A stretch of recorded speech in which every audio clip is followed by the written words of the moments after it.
Tema TV.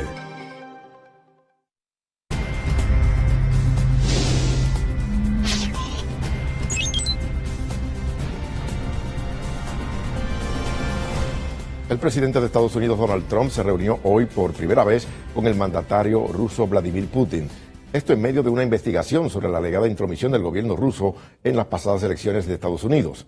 Sobre este encuentro, las manifestaciones por la reunión del G20 que se lleva a cabo en Alemania y la situación que se vive en Venezuela, conversamos de inmediato con el profesor José Rivera, catedrático de la Universidad del Este y experto en política internacional. Buenas noches. Buenas noches, gracias por estar aquí con nosotros. Bueno, finalmente Trump se reunió con Putin en Hamburgo, Alemania, a propósito de la cumbre del G20. ¿Cómo podemos valorar este encuentro?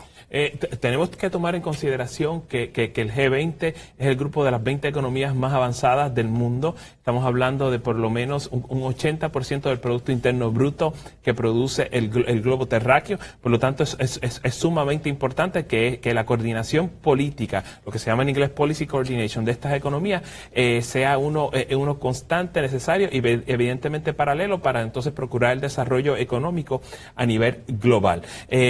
Dicho esto, evidentemente también esta coyuntura aprovecha el poderío de las economías y el hecho de la convergencia de la superpotencia para tener reuniones bilaterales, y en ese contexto es que se da entonces la reunión de Vladimir Putin con el presidente Trump, una de las reuniones más esperadas desde que entra la nueva administración estadounidense, y se da evidentemente bajo el manto de sospecha de la intervención de Rusia en las elecciones estadounidenses. Se habló también de un posible alto al fuego en el suroeste de Siria.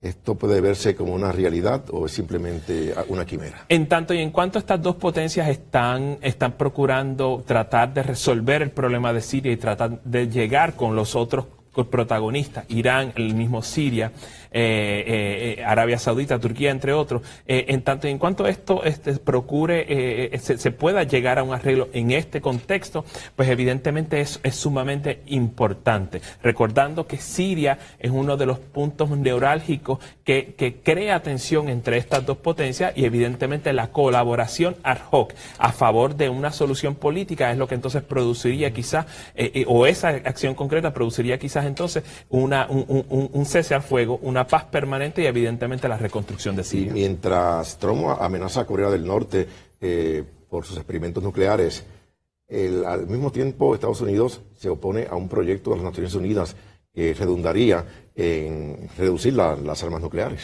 Sí, ciertamente. Hay que recordar que los Estados Unidos también es una superpotencia nuclear, y al igual que Rusia, al igual que China. No es solamente los Estados Unidos quienes se oponen, sino también la Federación Rusa, la República Popular China, y claro está, otras potencias nucleares como son India y Pakistán. Recordando, ¿verdad?, que este club es el que entonces mantiene la regulación, y yo creo que en ese sentido habría que ponerlo en contexto. En tanto y en cuanto las potencias nucleares se pongan de acuerdo en términos de la no proliferación y el desarrollo científico y energético de la energía nuclear, entonces podríamos llegar quizás a un acuerdo mucho más sensible. Bueno, ¿qué podemos esperar de la reunión o la cumbre del G20 en Alemania? Nuevamente la coordinación económica para el desarrollo, procurar el desarrollo en lugares donde la inmigración es masiva, pero también tratar de presionar al presidente de los Estados Unidos, convencerlo de que la sostenibilidad en términos del ambiente es importante y a la larga redunda en beneficios para el desarrollo económico. Y ciertamente la liberación de tensiones en términos de estas dos potencias, porque nuevamente una de las cosas que yo he dicho desde siempre es que la coordinación política entre estas dos potencias es importante para resolver problemas a nivel global y en las regiones problemáticas del mundo, como el Medio Oriente. Pero podríamos ver un nuevo ejercicio de relaciones públicas. Sí, absolutamente. Todas estas reuniones son ejercicios de relaciones públicas, no cabe duda de eso, pero evidentemente estas son superpotencias, o por lo menos Estados Unidos es una superpotencia, la otra también, y en tanto y en cuanto esto podría, más allá de las relaciones públicas, aquí pueden haber acciones concretas que pueden nuevamente redundar en beneficio y en la estabilidad de regiones problemáticas como Medio Oriente y el Transcáucaso, particularmente Ucrania. Bueno, otro punto que se discutió entre Trump y Putin fue abrir un canal de comunicación en torno al conflicto en Ucrania. Sí, absolutamente. El conflicto de Ucrania es sumamente complicado. En términos estratégicos, tenemos que recordar que Ucrania es parte del espacio vital de la Federación Rusa y son las intervenciones imprudentes tanto de Occidente como de Occidente, es decir, la Unión Europea y los Estados Unidos, en tratar de traer a Ucrania al ruedo occidental, lo que entonces provoca la acción quizás lamentable de los rusos, sobre todo y particularmente de anexar a Crimea.